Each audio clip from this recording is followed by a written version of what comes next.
This is Takeru. He has a dream of becoming a senior investigator, mainly to pay off the debt his parents left behind and to take care of his younger sister. In the academy, Takeru is always mocked by everyone because he only uses a sword as a weapon, as they believe Japanese swords are outdated and haven't been used since before the Great War. They call him the sword-obsessed idiot of the loser squad. Although it's very hurtful, Takeru has to endure it. As usual, he goes to the squad's meeting room. As soon as he enters, Takeru sees Usagi cosplaying as a rabbit, while Ikuruga is gleefully holding a camera. This scene is so familiar that Takeru bursts into tears. Usagi rushes over and kicks him, grabbing him and demanding to know why he's crying when she's the one who should be crying for being seen like this. But no matter how Takeru tries to defend himself, he's still called a pervert. Ikuruga thinks that if they sell these photos, they could make a lot of money. Then the loser squad starts their meeting. They need to come up with a plan because it's been half a year since they entered high school, and their score is a perfect 0. They need to improve their score, but with Takeru, a sword user, as their leader, they can't accomplish any tasks. Ikuruga remembers a job. A missing rank D magic item is going to be illegally traded tonight. If they capture those involved, they'll earn quite a few points. At this moment, the principal unexpectedly bursts in. Seeing the loser squad's terrible reputation, but liking this team, he brings them reinforcement. It's a girl named Auka, a former official investigator who, for various reasons, had to transfer to the high school section. She's also the principal's adopted daughter. After the introduction, he leaves to let them get acquainted. Takeru is very surprised that Auka is here because they were once classmates, but she doesn't remember who he is. That night, the squad begins the mission Ikuruga mentioned. Their target this time is a collection of Andref Jaeger written during the early days of the Witch Hunt War. Takeru and Auka infiltrate while Usagi provides support from afar. According to Usagi's observation, only one office on the 7th floor has lights on and 2 people are there. With this information, Takeru tells Auka to go around the back and wait for his signal. When everyone is in position, at Takeru's call, they all attack together. But when Takeru breaks down the door and enters, there's only a group of gangsters there. It turns out Usagi had looked at the wrong building and reported false information to Takeru. Now he has to face many guns. At first, Takeru thinks about kneeling down to apologize and make peace, but the gangsters aren't gay, and when they see he's carrying a sword, they laugh heartily because how could that piece of scrap metal compete with magic and bullets? As if his G-spot had been hit, Takeru becomes furious and wants to cut these guys into 100 pieces. Ikuruga tries to help Takeru calm down, but he's too angry now. One of them shoots at Takeru, but he easily cuts the bullet in half. The next few bullets are no problem for Takeru either. At this moment, the voice of Takeru's younger sister rings out, helping him regain his senses. Ikuruga had recorded it in case this sister-obsessed guy lost control. Takeru wants to kneel down and make peace again, but suddenly Auka attacks from the ceiling. She shoots out the light bulb and then takes down each person one by one. There's still one left, and Auka tells him to surrender. Of course, he doesn't listen. He uses instant magic to bring out a military combat robot.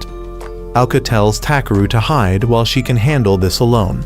The battle is very one-sided as Auka has already aimed at the robot's joints and easily disables it. She also captures the smuggler. Takeru runs out to check the situation and accidentally trips and falls onto Auka's chest. Takeru says he prefers them a bit flatter, as he doesn't like them too big. Embarrassed, Auka is about to send Takeru flying. At this moment, Usagi snipes the disabled robot from afar, causing a piece of metal to fall on Takeru's head, making him pass out on Auka's chest once again. From that day on, Auka had been going on missions alone without needing teammates. Usagi was not happy with this work attitude, but she couldn't do anything when Auka pointed out the weaknesses of each person. Usagi's sniping was terribly bad. Ikuruga was very good with machines, but over-customized them who would attach an automatic firing system to a 9mm gun. especially Takeru, although he was the team leader, made very flawed decisions. Aoka advised him to give up being the team leader if he didn't want his teammates to die in vain. After saying that, she left for her mission. Takeru admitted that Aoka was right. He wasn't suitable to be the team leader, but he still wanted to throw a welcome party for her joining the squad. In the afternoon, when Aoka returned from her mission, they had prepared a small party to welcome her, but it only made her dislike this squad more. Aoka left afterwards. Takeru noticed that she had been injured on her arm, so he chased after her. He pursued Aoka to talk, but she didn't care and told him to leave her alone. Of course, Takeru couldn't ignore it. Although he was a bad team leader, he was still everyone's leader and couldn't leave a team member injured like that. That night, they both attacked a small headquarters of Valhalla, a little-known witch organization. They were the partners who had participated in the trade that they had attacked earlier. The two entered the warehouse and subdued 2 men. Aoka went to check the cargo boxes while Takeru tied up these guys. When Takeru went inside, he saw many parts of experimental subjects cut into pieces. Aoka apologized for being late, then rushed out to kill the 2 witches. Takeru hurried to stop her because if she killed people, she would lose her investigator license. Losing composure now would only result in more victims. But Aoka revealed that her family had been killed by a witch. She had everything taken away from her, so she hated witches and everything related to magic. Aoka had sworn to use her life to exterminate witches. That was also the reason why she didn't cooperate with others, because she knew they would prevent her from taking revenge. But no matter what, Takeru still stopped Aoka because he still wanted to be her teammate. Takeru's persistence and warmth gradually calmed Aoka down. The next day, the principal called Aoka to his office to talk. He still wanted his daughter to cooperate with the team members. Although the team didn't have 5 million combat power, each individual had great potential. Aoka still didn't care and wanted to do missions alone, until the principal mentioned that a member of that squad was a candidate for a relic eater. The candidate wasn't chosen by the school. The relic eater itself would choose its partner. Hearing this, Aoka said she would consider it and left. Just as Aoka left, surprisingly a purple-haired girl suddenly appeared, whom the principal called Lapis. He asked the girl if she had found a suitable subject to make a contract with yet. Returning to the lousy squad, Usagi was very proud that she could hit the target 100% of the time. Next time she wanted to show Aoka how capable she was. Right at that moment, Aoka arrived. She came here after hearing the reason why Takeru became an investigator, which was to pay off debt. This made her even less accepting of Takeru as the team leader. Ikuruga thought that Aoka wasn't any better, as Aoka had her investigator license revoked and was even called by another name, Calamity. Aoka always killed criminals even without orders, leaving many pools of blood every time she went on a mission. Aoka had no intention of refuting that and left. She went to the cemetery to visit her family's graves. Takeru followed her afterwards. He really wanted to know what had happened. Aoka still remembered very clearly that day 9 years ago, when a girl with a knife attacked her parents. Even her little sister couldn't escape that fate. Aoka always engraved it in her mind. She swore to kill all the witches. It was her only reason for living. So whenever she faced criminals, blood always rushed to her head. Aoka easily lost herself and pulled the trigger, then called it justice. She had given up her humanity for revenge, and Aoka thought that Takeru becoming her teammate would only hinder her. Takeru didn't have time to answer before an explosion occurred in the city. Someone had summoned a robot. He assigned the robot the mission of targeting Tamedu Academy, the place where witches were seen as sinners and imprisoned. He wanted to liberate the witches. Afterwards, Aoka separated again to handle everything on her own. Takeru was very worried and went to find her. While Takeru was searching for Aoka, Lapis's figure suddenly swept past him. Before he could understand the situation, Takeru received a notification from the principal. The principal informed him that the summoned robot was an ancient hero called Einherjar. and it was heading towards the place where the witches were imprisoned. Unable to gather forces in time, the principal called on all students to help. He ended his appeal with the phrase, "It's time to hunt witches." After hearing the announcement, Takeru asked Usagi and Ikuruga not to participate in the fight and to go to a safe place. He would continue to look for Aoka, knowing she was furious and seeking out the witches. On Aoka's side, she had already encountered the robot. Her bullets couldn't reach it due to a barrier. When Aoka tried to aim at its weak point, she was grabbed and thrown away. Refusing to die there, Aoka summoned another pair of guns to continue fighting. The guns also had souls to communicate with Aoka and healed her wounds. Aoka used armor-piercing bullets to attack. This time, the bullet could penetrate the barrier, but wasn't powerful enough to take it down, as the armor was made from Excalibur's shell, which had rapid regeneration capabilities. Aoka decided to switch to the third stage of the gun to attack, but since they hadn't made a pact yet, the gun had to use Aoka's blood as power. Aoka fired a preemptive strike which was effective, but just as she was about to take down the robot, the gun's owner recalled it. Right as the robot recovered, it slapped Aoka, sending her flying. Just as Aoka was about to meet her parents, Takeru arrived to assist. This time, the two swordsmen would face each other. Takeru's slashes couldn't scratch the robot. Ikuruga analyzed that the sword the robot was wielding had shooting capabilities, but had a cooldown period after each shot. If Takeru timed it right, he would have a chance. Understanding the situation, Takeru charged into battle. Just as the robot finished shooting, Usagi immediately fired 2 armor-piercing shots from afar, destabilizing the robot. Seizing the opportunity, Takeru rushed in for the kill. Instantly, the robot used an explosion to blow up an area. Takeru, unable to dodge in time, was injured and lay dying. At this moment, Lapis appeared. Since Takeru had been chosen as the second person to make a pact, before completing the covenant, Lapis wanted to confirm a few things with Takeru. She asked if Takeru was willing to give up his human part to fulfill his desire. Takeru agreed without hesitation. Upon completing the pact, Takeru's wounds were healed by Lapis, and she provided him with a battle armor to return to the battlefield. Lapis appeared again, revealing that she came from the Relic Eater line and could originally only be used by investigators.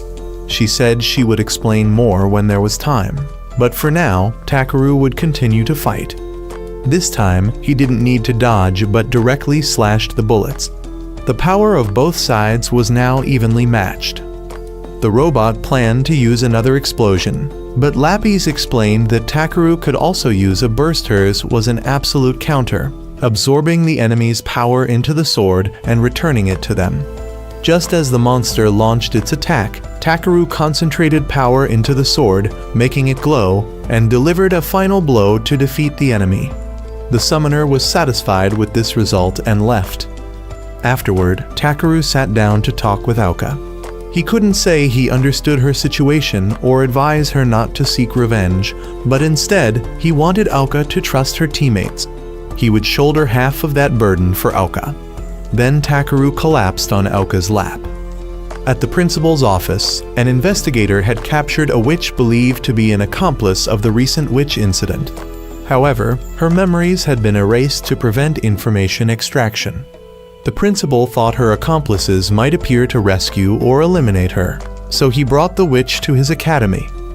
The next day, the principal called the lousy squad up to commend them as well as explain everything about Lapis. In general, the other relic eaters had already chosen new owners for themselves. Only Lapis was without an owner.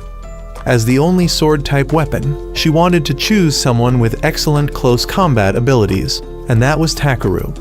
There was only one drawback. Lapis really liked to appear in human form.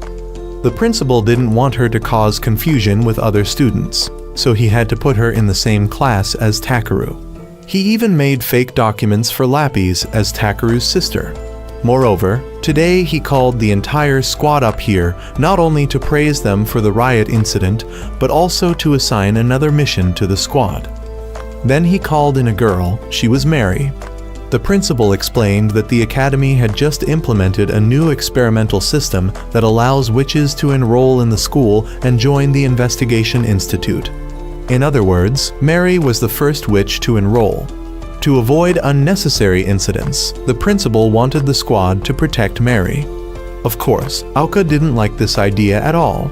As soon as they got outside, Mary wanted to go alone to have some peace and quiet. Everyone thought it was fine because she was wearing a tracking collar, and if she used magic, it would explode. Only Auka insisted that Mary report in detail everywhere she went and what she was doing. Naturally, Mary didn't agree, and the two erupted into an argument. The following days weren't any better, with both of them constantly sniping at each other, even during lunch. They argued over a piece of cake, and when Takeru tried to intervene, they both punched him. Afterwards, Mary bought a cold drink for Takeru to treat his wound. He also apologized for Auka's behavior. Mary thought this was normal because the enemies of investigators were witches. Takeru didn't think so because he didn't see Mary as an enemy. He thought if Mary wanted to be an investigator, then he would see her as a teammate. Moreover, from his observation of Mary, he found her to be a very good person. Takeru revealed that he didn't join the academy simply because he hated witches. As for Mary, she wanted to become an investigator because she wanted to show people that magic isn't as dangerous as they think. She wanted to change the world's perception and show that not all magic is dangerous. It can also save people. Mary wanted to do many good things to prove that it's not evil. The two became closer after that. Going back to the summoner from before, we now know that Mary had cooperated with him to summon the robot, on the condition that he wouldn't kill innocent people. But he didn't listen. When the investigators came for him, he killed them without hesitation. Before Mary could realize the situation, he had erased her memories and left, causing her to be arrested. He didn't want to kill Mary right away. He wanted to torture her mentally. In the squad's room, Auka and Mary argued again, with Takeru having to intervene. Auka was surprised when Takeru called Mary by her name. Realizing the issue, Mary continuously got close to Takeru to provoke Auka, and it worked. At this point, Usagi spoke up, saying there was another issue they should worry about more than how they address each other: the Academy's autumn tournament. At the announcement board, Takeru met his old teammate, but he didn't seem to like Takeru's squad appearing on the competition board. He said Takeru's squad would meet his team in the second round, but it seemed unlikely because he didn't think Takeru's team had enough strength to pass the qualifiers. Takeru didn't care and went home. At the academy gate, Mary was waiting for him because she had decided to live with Takeru for protection. Of course, Auka would come along to protect and keep an eye on Takeru. At Takeru's lodging area, the place exuded a scary aura, with many crows around, making Auka very scared. When they reached Takeru's room door, he gave Mary the key to enter first while he went to buy groceries. Mary wanted to go with him, but Auka stopped her because she was very afraid of ghosts. Outside, there were other investigators following to see if Valhalla had any movements. In the evening, when Takeru returned with groceries, Mary had just finished bathing, and he accidentally saw her body. Mary thought it was normal until Auka came out. Auka tripped and fell onto Mary, and both of them ended up on top of Takeru. The very next day, the tournament opened. Takeru's team faced many difficulties because the members didn't coordinate well. Takeru could only wait for the enemy's openings to attack, but he was constantly being provoked and called a lousy swordsman. Ikuruga also wanted Takeru to get angry and end this quickly. Although very frustrated, Takeru didn't want to lose his cool so easily. He wanted Auka to act as bait and buy him some time. Then Takeru rushed out to fight. Feeling the mockery of everyone towards the lousy squad, Mary couldn't stand it anymore and immediately rushed out to act as bait for Takeru. This was also the momentum for Takeru's team to win. The MVP today was Mary, and Auka somewhat acknowledged her. Afterwards, everyone went to the food stalls to celebrate. At this time, Auka went to the principal's office to report. She accidentally read Mary's file and learned that Mary was related to Valhalla. she had been arrested on charges of murder. With this information, Aoka reported everything about Mary to Takeru before the match. The fact that Mary was a murderer was undeniable. Anyway, they both still needed to clarify a few things related to her arrest and the mission assigned to the team. Above the arena, the investigation team was increasing the defense layers around the tournament. The principal also arrived shortly after. The captain questioned why the principal deliberately let Aoka know about the report on Mary. But what the principal cared about now was whether Valhalla would appear or not. Then the second round began. Before both sides could fight, suddenly a girl from the opposing team had severe stomach pain, and from there, many black threads emerged attacking everyone. From the girl's body, a giant flower sprouted. When it bloomed, the witch appeared again. He called himself Haunted, the commander of the Valhalla army. Today he came to take Mary back, but Mary didn't remember who he was. Of course, Takeru didn't allow it. He rushed out to protect her. At this moment, the captain ordered to open fire on Haunted, telling them to shoot continuously even if he turned into a lump of mincemeat. The principal wanted the captain to capture him alive instead of killing him, but the captain refused, saying if they didn't kill him, they would be the ones to die. The magician went berserk. He used magic to trap Takeru, Aoka, and Mary in a dark space. Outside, the captain ordered to continue shooting, but it had no effect. The robots also malfunctioned and started shooting their own people. At this point, the captain requested the principal's permission to use Relic Eater. The principal agreed readily, believing that inside, Takeru's group would be able to handle the magician. Inside, everything was fine. At this moment, Haunted appeared to take Mary away. Takeru took her to hide while he would confront him. Knowing the opponent was very strong, Takeru immediately deployed his battle armor. Lapis warned that Haunted's danger level was S, advising Takeru to be careful in the fight. Haunted was surprised that Takeru also had a covenant with a Relic Eater. He then pretended to apologize for coming to capture Mary, saying he was just following orders and hoped Takeru would forgive him this time. Takeru didn't care and rushed to attack. He had been lured exactly as Haunted planned. Suddenly, Haunted stabbed Takeru in the stomach, severely wounding him. In this situation, Lapis reported that Takeru's recovery time was unclear.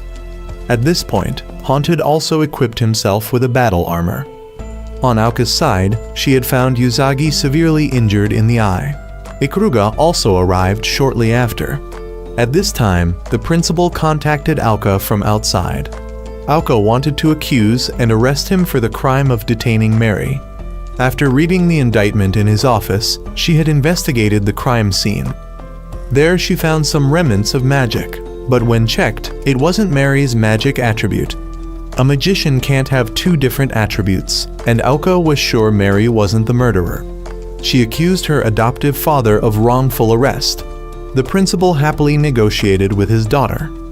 Takeru's situation wasn't getting any better as he realized his opponent also had battle armor, and he became even more desperate when he saw that the enemy's weapon was also a sword. Takeru couldn't believe he had lost in a sword fight, something he was very proud of.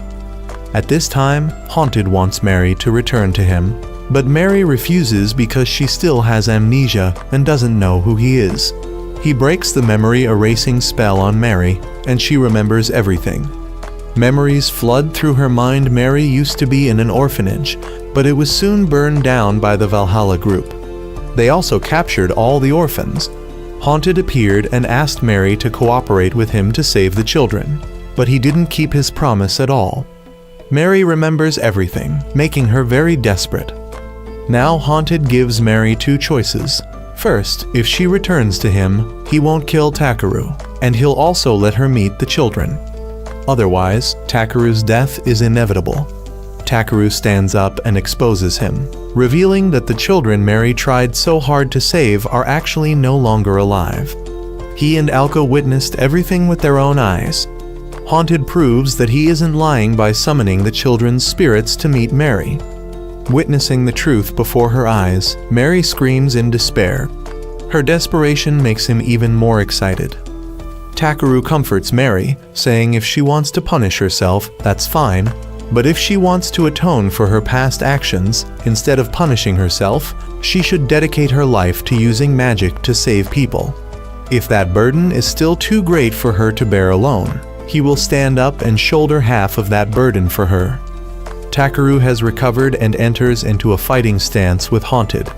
Haunted still doesn't consider Takeru an opponent and starts mocking him. Both rush into battle. Haunted uses continuous thrusting attacks, causing Takeru to be unable to dodge and be thrown far away. Even Takeru's brain acceleration skill has no effect. Takeru wants to continue attacking, but something blocks him. Lapis analyzes the situation. It's the slashing attacks of Haunted's armor that can materialize long slashes. The sword paths are maintained within the attack range after striking, so he can't approach immediately. Takeru quickly devises an attack plan. He continuously shortens and lengthens his sword to attack Haunted, and it proves very effective. At this point, Haunted throws the corpses of Takeru's old teammates at him, causing Takeru to lose focus and get attacked. Just as Takeru is about to be killed, Mary, despite the collar that will explode if she uses magic, uses an attack on Haunted. Of course, it doesn't hit him, but she thinks she's bought enough time for Takeru and awaits her own death. The collar doesn't explode. At this moment, Aoka has arrived as reinforcement. She had made a deal with the principal to disable the collar. Both join forces to support Takeru in the fight. Aoka rushes in to keep Haunted busy, giving Mary time to cast her spell attack. She throws magic blocking dust around Haunted and continuously fires her gun. Just as he approaches Aoka, Usagi shoots continuously from afar to push him back. This gives Mary enough time to cast her spell, which she fires directly at him. He easily dodges it, but what she aimed for wasn't him but Takeru. He has absorbed all of Mary's magic to enhance his own strength. Both sides enter a stance to launch decisive blows. The two sword tips clash with each other. Haunted still thinks he's stronger than Takeru, until Lapis deploys a comprehensive counterattack. This is her unique skill. Takeru absorbs all the magic from both Mary and Haunted and launches a final blow to end the battle. Completely defeated, the sorcerer leaves with a promise to make Takeru pay. The battle has ended. Mary happily thanks Takeru because thanks to him, she didn't make any more mistakes. All the injured have been taken for treatment, except for Usagi, who needs special treatment due to severe eye injuries. After finishing the treatment process, Usagi was called back to meet her mother. She has reviewed Usagi's academic performance and believes that with these results, she won't be able to pass the first year, let alone graduate. She then decided to have Usagi marry early, and this month is the last month Usagi is allowed to stay at school. At the academy, everyone has gathered to hear the announcement about the witch hunt event that had been cancelled being reopened. Initially, Takeru wasn't very interested in this festival until he learned that the academy would add a special currency for the festival. They can use it to exchange for points and can also exchange it for cash. Aoka wants to oppose this and advises everyone to focus on doing missions, but Takeru doesn't listen, and he starts to discuss strategies for the festival. They will earn a lot of money for Takeru to pay off the debt his parents left behind. After that, Usagi came to join everyone's meeting. At this point, there is a person named Ishida, the leader of Squad 23. He gets straight to the point, wanting to form an alliance with Takeru's team during the festival. Since their team also has few members, they want the two teams to support each other. With additional support, Takeru agrees immediately, but Usagi seems unhappy about something, showing an uneasy mood outside. While Usagi is thinking, she accidentally bumps into an acquaintance. It seems he did something in the past, so when Usagi faces him, it makes her very scared and collapse.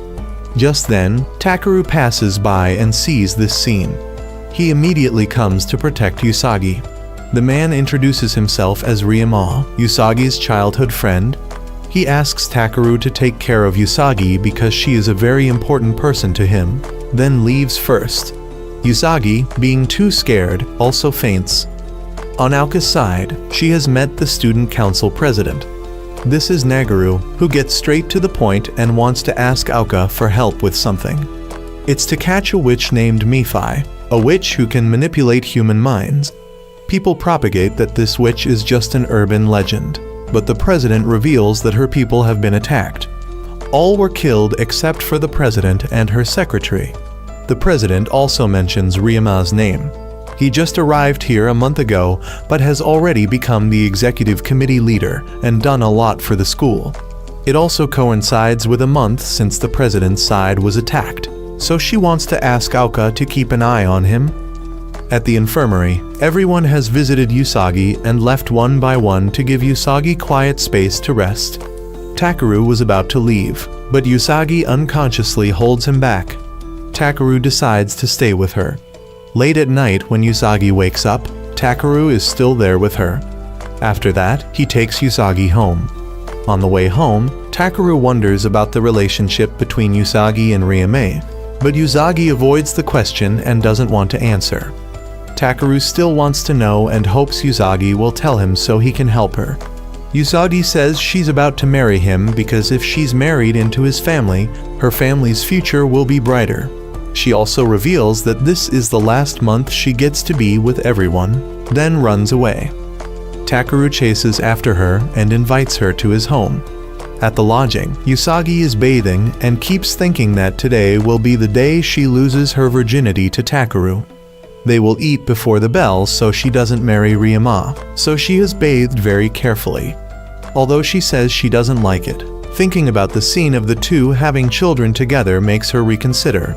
After that, Usagi steps out without any clothes covering her body, then moves close to where Takeru is. She's ready to give her first time to him. At the climax, everyone has walked in and witnessed everything. They all rush to attack Takeru. After that, Takeru has told everyone everything. Takeru had called everyone here to discuss strategies to rescue Usagi because he knows she doesn't like marrying Ryuma. Now they just need to raise her score to a level that her family can accept for her to continue studying. They will actively hunt during the festival to earn a lot of money to exchange for points. Usagi cries happily. She always gets in everyone's way, but everyone still reaches out to help her. Takeru reassures Usagi that she is not useless. She has always been helping everyone from afar. Without Usagi, perhaps they wouldn't have come this far. The next day, Ikuruga presented her sure win plan to the support team. It's cosplay. When the girls come out, it immediately excites the crowd and fills them with fighting spirit. After that, they all took a commemorative photo. After the cosplay session ended, Aoka started patrolling. She noticed a girl drawing something. When she came to ask, the girl said Ryuma asked her to decorate for the festival.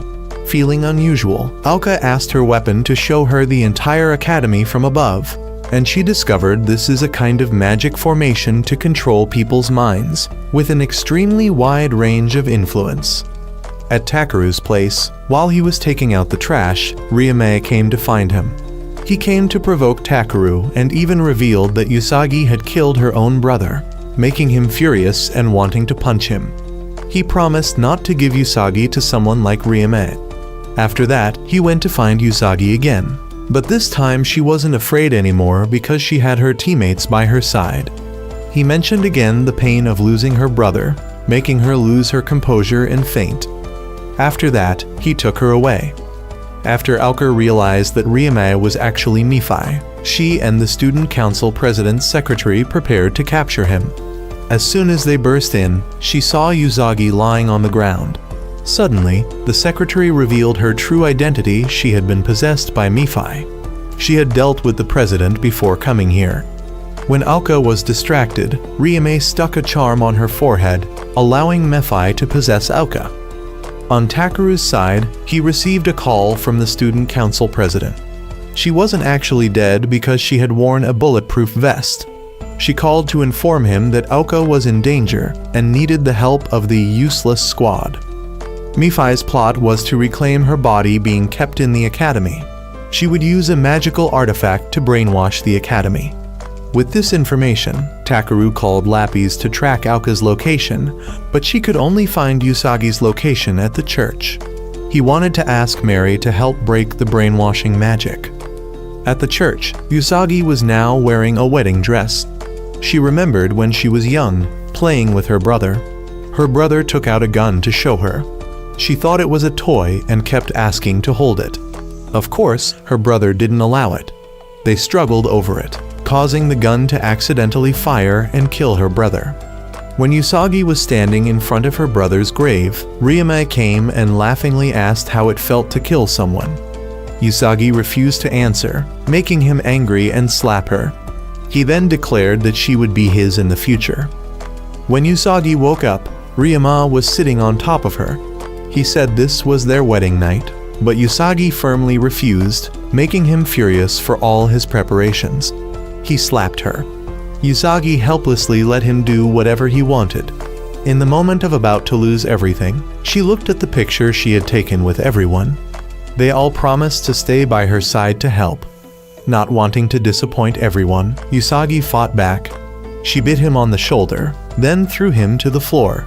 Ryume angrily transformed and tried to make Usagi submit to him. Just then, Takeru arrived.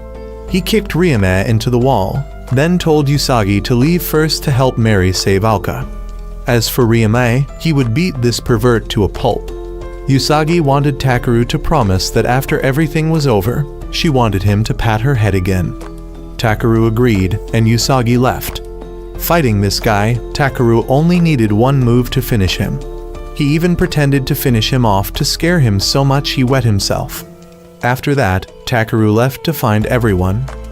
At Usagi's location, she had been given 2 special bullets by Ikuruga to shoot at Aoka. When hit, the soul possessing Aoka would be dealt with immediately. However, Usagi needed to aim at non-fatal areas. At Mary's location, she was focusing on breaking the spell. Aoka came to Mary, fully aware of her act. When she realized she was discovered, the witch was about to kill Mary. At this moment, Usagi arrived. She pulled Nephi down to the ground. When Usagi was about to shoot her, the witch stuck a charm that attracts males to Usagi and ran away. When Usagi was about to shoot, the charm took effect and the boys rushed to Usagi as if in heat. The witch came back to Mary, but this time Takeru arrived in time to rescue her. Surprisingly, Nephi could also summon a pair of guns. 1 bullet destroyed Takeru's battle armor. Even without the armor, Takeru was still able to match Nephi. At this moment, Usagi arrived. The witch tricked Usagi by saying that she was the real Aoka, and Takeru was the fake one, confusing Usagi about who to shoot. Takeru didn't explain. He told Usagi to shoot him first, and then Aoka, since neither of them could die anyway. He believed in Usagi's abilities. At this point, the witch was truly scared. When Usagi aimed at her, she tried to run but couldn't because Aoka's soul was trying to regain control. Usagi didn't hesitate to shoot 1 bullet at Aoka, forcing Nephi out. The witch tried to escape, but Usagi sent another bullet to her head, causing her to vanish. Mary also completed breaking the magic formation. Aoka wasn't seriously injured. Everything was over. Afterwards, everyone went to participate in the festival together. After the festival ended, the principal called Ikuruga to his office to talk. The team leader was also there.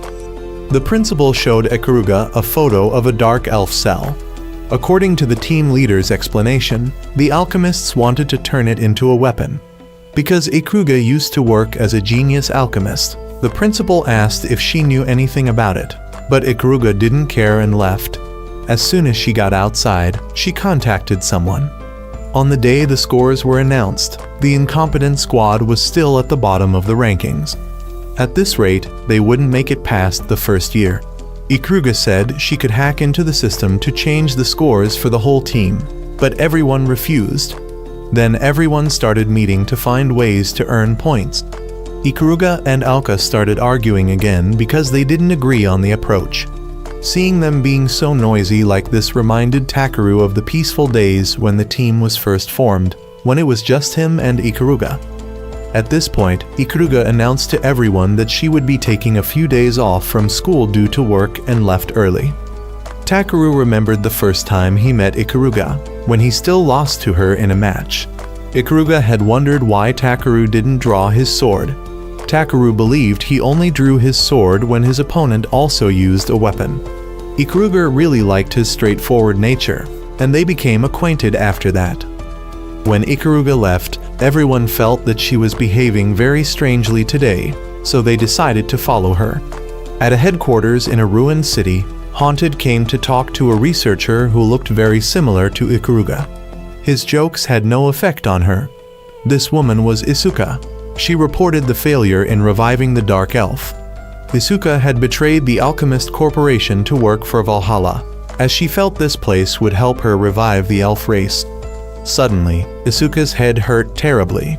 She received a notification that someone had stolen the Dark Elf cells, also known as the Lost Matrix, and the thief was her sister. In another development, Takeru's group was observing Ikuruga when she suddenly disappeared. When they went to check where Ikuruga vanished, they discovered an underground sewer. Takeru wanted to go down, but Mary stopped him, saying it was like a maze down there and they could easily get lost without a map. With no other choice, Takeru called Lapis to track Ikuruga's location. Meanwhile, in the sewer, Isuka had called Ikuruga to demand the return of the Lost Matrix. In fact, all the Ikurugas were clones of each other, and they were created solely interested in reviving the elf race. Ikuruga was different from the other Ikurugas, as she had left and secretly conducted research outside, rather than working for corporations like Isuka. But now Ikuruga had given Isuka a condition. If she wanted the Lost Matrix back, she must allow Ikuruga to return to the research facility to monitor the elf revival process. While walking, she accidentally encountered two soldiers.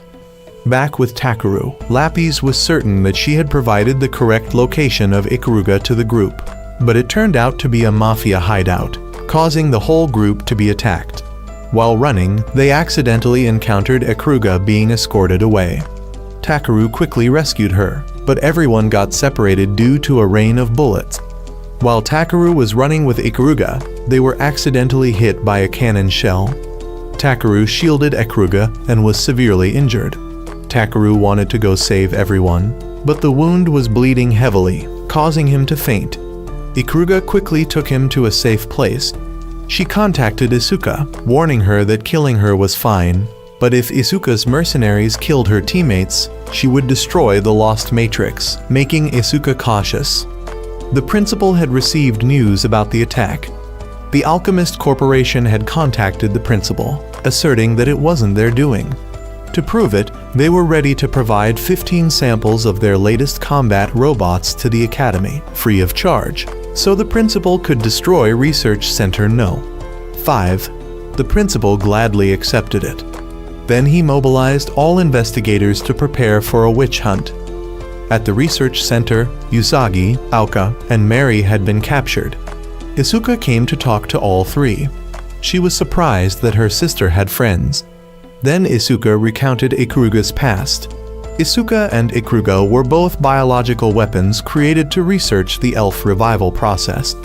From a young age, both were in the research room to work.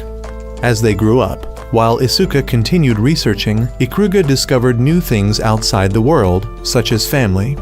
She gradually realized this place no longer suited her. During the process of creating elf, Ikuruga failed to create an elf baby with magical powers. Instead of destroying the child, Ikuruga decided to let it live. Gradually, she developed new emotions while raising the child. But Ikuruga soon realized this place was no longer for her. One night, Ikuruga stole the Lost Matrix and left with the child. However, the child had been destroyed as a defective product before she could retrieve it. Afterwards, Ikuruga went to the academy to keep the Lost Matrix away from the alchemists. At Takeru's place, Ikuruga took Takeru to a safe location to treat his wounds and told him everything.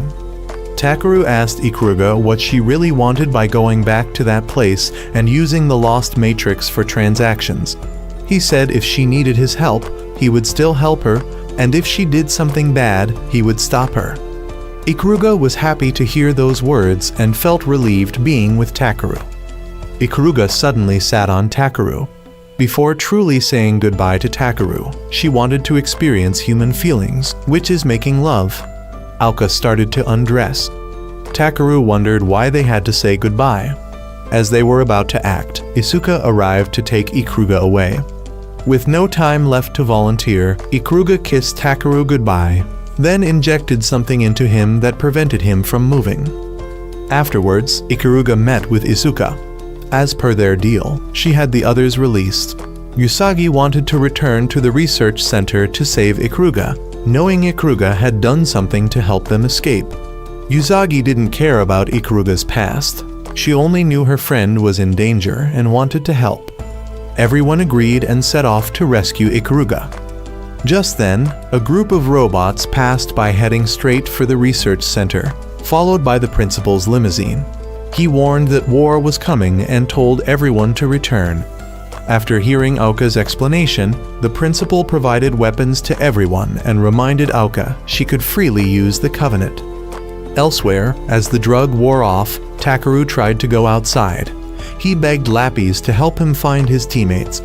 Lapis agreed and gave him a battle armor as well as healed his wounds. According to Lapis, Ikuruga was at the tower in the center. Without thinking much, Takeru rushed in to fight the enemy. Since it was still very high to the top of the tower, Lapis used her power to push Takeru up. On the principal's side, he was boldly walking in through the main gate. When 3 robots tried to attack him, the principal fired a bullet that made them destroy each other. Back to Takeru, he was actively eliminating the robots. Aoka came to support him so they could rescue Ikuruga together. Everyone was in position, and the underdog squad began the rescue mission. At the top of the tower, Isuka resented Ikuruga for escaping with the lost matrix. Because of her, Isuka had been reset and controlled like a puppet. Isuka also lost the ability to express emotions, but now she could escape this place by regenerating elves, and Valhalla would let her into the organization. Isuka wanted Ikuruga to hand over the lost matrix, but Ikuruga said her reasons for returning were firstly to complete the elf resurrection, and secondly to get Isuka out of there. 4 years ago, she deeply regretted not taking Isuka along when she escaped. But now Isuka saw Ikuruga as an enemy. She shot Ikuruga in the leg to force her to hand over the lost matrix, but Ikuruga had implanted it into herself. Then she transformed into a dark elf and created a dark sphere. She would destroy this place completely and take Isuka away. Just as Ikuruga was about to touch Isuka, the Haunted arrived to assist. On Takeru's side, he was running out of magic, while Aoka refused to use the pair of guns. Usagi was also running out of ammunition. Back to Ikuruga. Instead of attacking her, the Haunted stabbed Isuka in the stomach, causing Ikuruga to go berserk and attack him.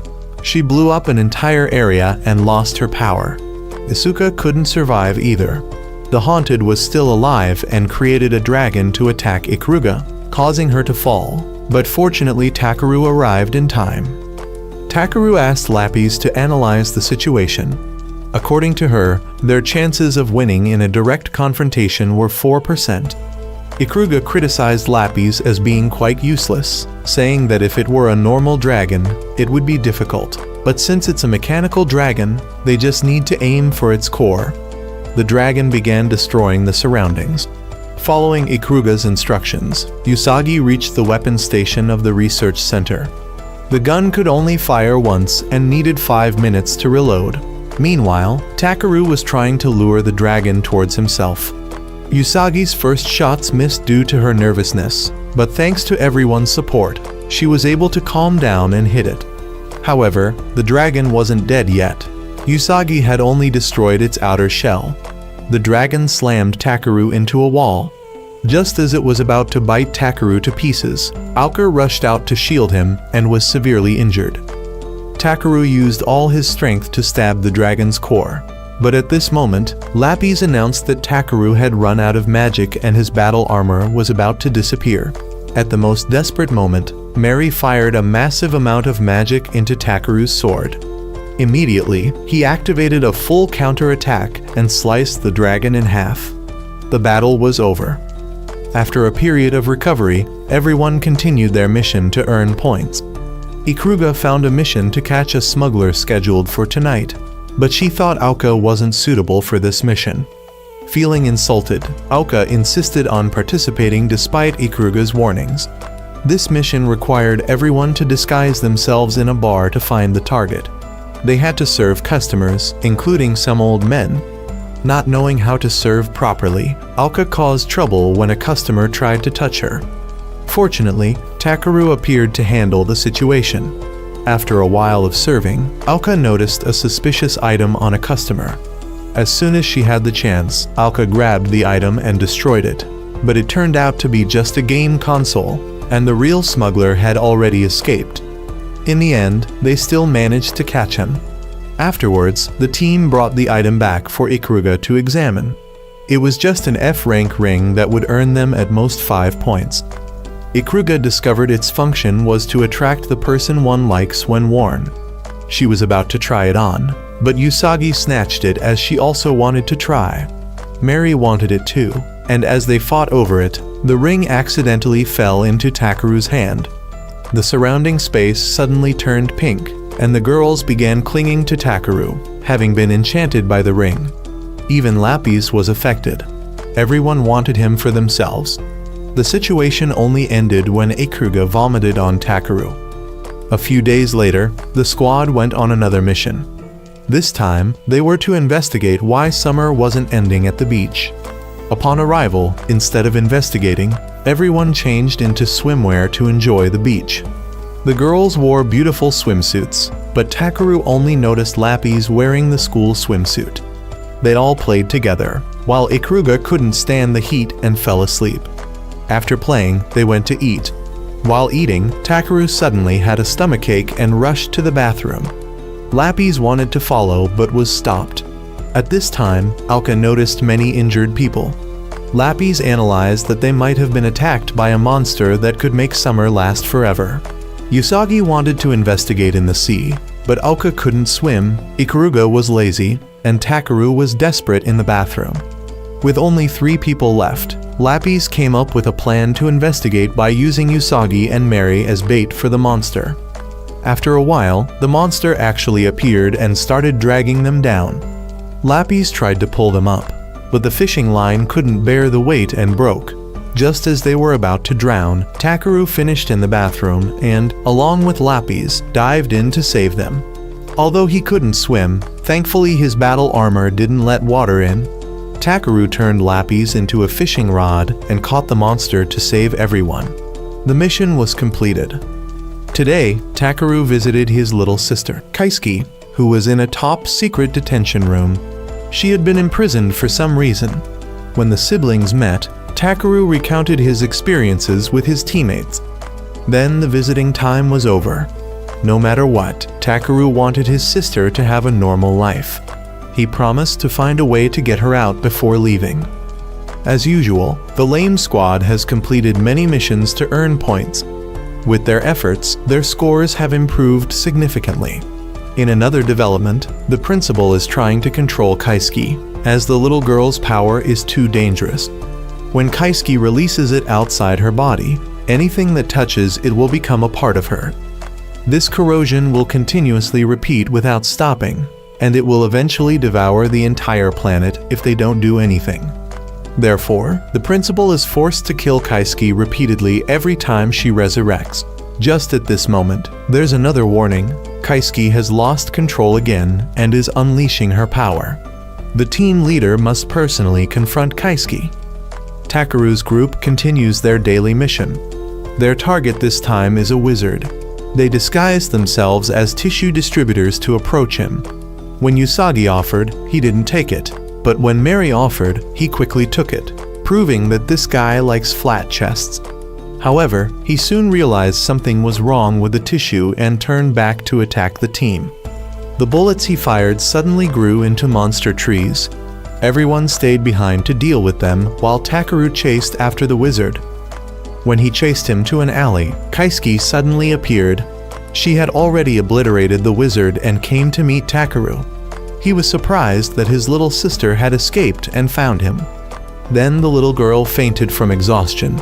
Everyone else caught up, and instinctively, Takeru pointed his sword at them to protect his sister. He warned that no one should come near the girl, as they would die if they touched Kaisuke. Aoka persuaded Takeru to calm down so they could help him. Then the team took Kaisuke to a safe place. On the principal's side, the team leader had failed to stop Kaisuke. Fortunately, he was still alive. The principal said they needed to capture the girl immediately before the entire city was destroyed. Back to Takeru, Kaisuke finally woke up, but she was still very scared. She clung to Takeru when Aoka tried to talk to her. Seeing this, Aoka pulled Takeru outside to talk. Takeru then recounted the disease that Kaisuke had contracted. They couldn't leave her out like this because it would be very dangerous. Their only option was to take her back to the research institute. They would escort her to the quarantine area. After agreeing on the plan, they began to implement it. Then the girls came to meet Kaisuke. They started disguising her to avoid attention. The siblings had a brief private moment. The little girl was truly happy that Takeru had such good teammates. Then she made a request to her brother to kill her. Kaisuke regretted the deaths she had caused. She wanted her brother to end this suffering with his own hands. Of course, he couldn't harm his little sister. Takeru affirmed that even if the world wanted Kaisuke dead, he personally wanted her to live, because they are family. If he had to kill his sister with his own hands, he would die with her that day. But now was not the time. Takeru promised to protect Kaisuke until the very end. Then the siblings continued their journey. Before returning to the academy, Kaisuke wanted to experience what's called a Ferris wheel. But when they arrived there, Takeru's old friend appeared. He had gone insane after witnessing the death of his teammates at the conference. He attacked directly without thinking. Both donned their battle armor to fight. He went berserk, targeting Kaisuke. Before any casualties could occur, the team leader appeared to stop the battle. He came to take Kaisuke away. Before leaving, Takeru apologized to Kaisuke for not being able to show her more of the world out there.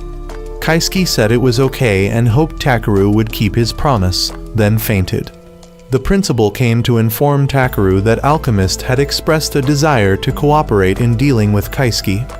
Thanks to this, they might be able to restrain the girl's power.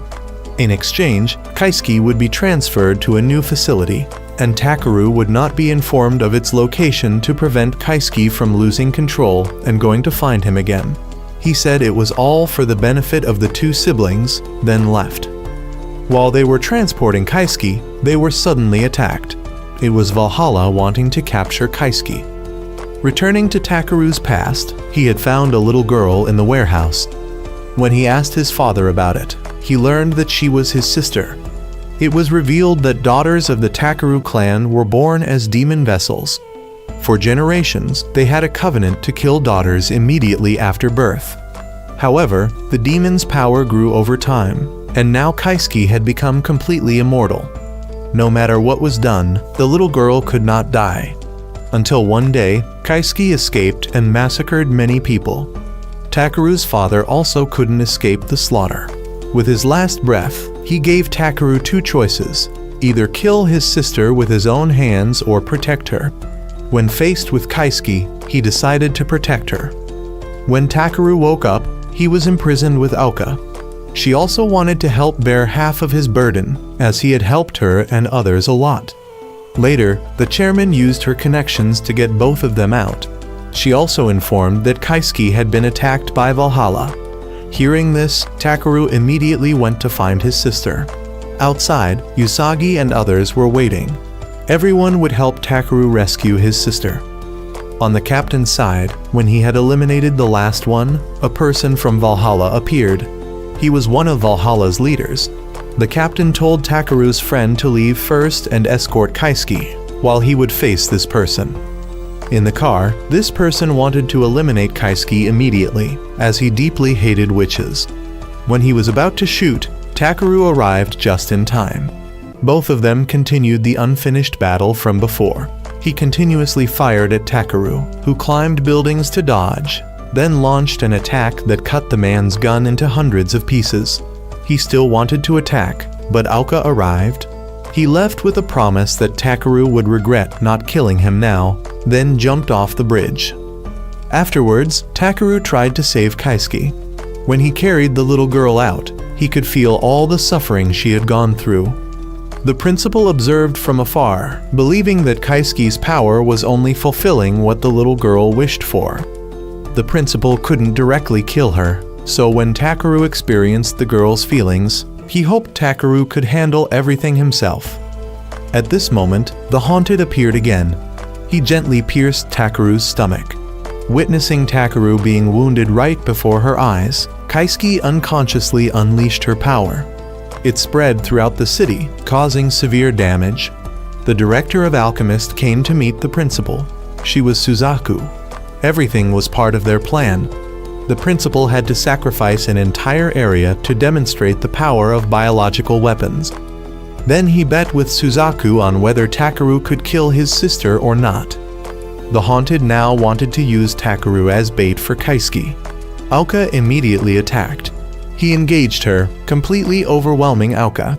Taking advantage of the situation, he even stabbed her in the stomach.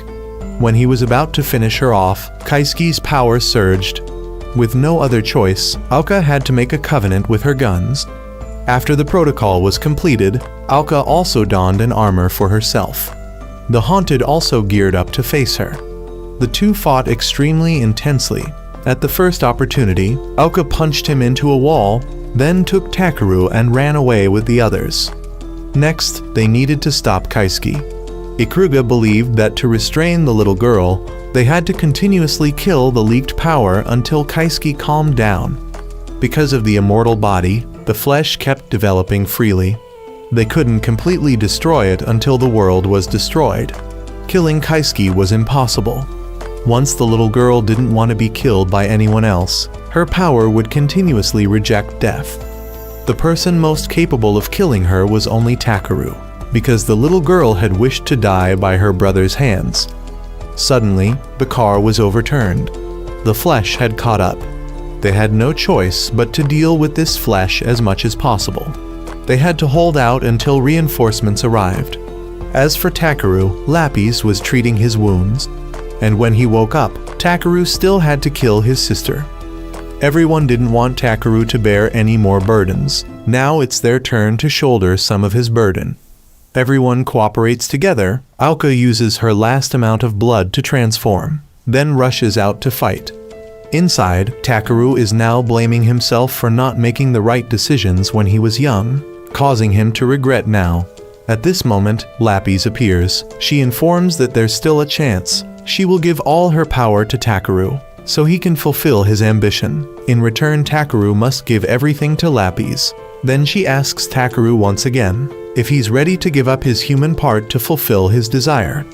Takeru remembers the memories he had with everyone. Then Takeru decided to agree. Lapis kisses Takeru. An announcement rings out that Takeru's soul has been seized. Activating the Divine Hunter mode, it's time to hunt witches. Aoka outside is now fighting with many different types of monsters. She can only hold on for 5 minutes, while the numbers are still increasing day by day. Mary and everyone else can't hold on anymore. At this moment, Takeru steps out of the car. He uses a sweep attack to clear the monsters. His battle armor has been upgraded. He tells everyone to rest and leave the rest to him. Then leaves. Takeru has made a painful decision that he must kill his sister. Then he went to Kaisuke. The haunted was waiting for Takeru there. Both begin to fight. The haunted is very excited to see the scene of two siblings killing each other, but also can't let Takeru kill Kaisuke because the little girl still has value to exploit for him. But in fact, Takeru doesn't want to kill Kaisuke at all. When he was young, he regretted not being able to kill Kaisuke. That regret is what helped him live until now. But now, after going through with his teammates, Takeru doesn't care how much he will regret. He will continue to live with his ambition. He will never give up his sister or his teammates or this life. The haunted stabs straight into Takeru's head, causing the helmet to shatter. Kaisuke's power is also gradually losing control and enveloping the little girl. Not much time left. Takeru uses all his power to eliminate the haunted. Then he rushes straight into the flesh to find Kaisuke. While the little girl is gradually sinking into the abyss of despair, a hand has pulled her back. It's Takeru. Both happily hug each other. He doesn't want the little girl to suffer anymore, so he will try to find a way to save her. The battle has ended. The principal has come to meet the leader. The leader warns the principal, "Don't use Takeru to make history repeat itself." The principal cheerfully provokes back, because there's already someone who has ignited the war, so he doesn't care anymore. Hell will soon return. Everyone gathers together. No matter what, he's still very worried when witnessing the little girl having to suffer again. But everyone is here. They will shoulder half the burden for him. The anime series ends here. Goodbye everyone.